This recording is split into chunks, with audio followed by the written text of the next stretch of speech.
Behind every propeller lies a precise system: engine mounts, couplings, shaft log, strut, and cutlass bearing.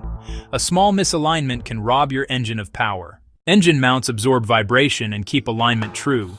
Damaged mounts cause noise, stress, and premature wear. The coupling joins the transmission to the prop shaft. Even a thousandth of an inch off causes vibration and power loss. Check offset and angular alignment with a feeler gauge. The shaft log lets the shaft exit the hull. A proper shaft seal keeps water out and alignment correct. Regular inspection prevents leaks. The strut supports the shaft and holds the cutlass bearing, a water-lubricated sleeve that minimizes friction. Never mount your anode too close. It blocks water flow and causes early bearing failure.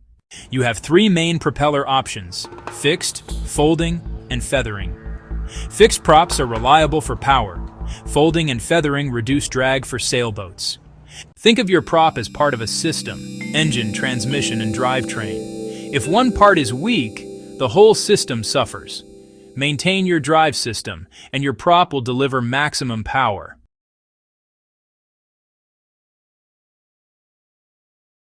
ShipTech.ca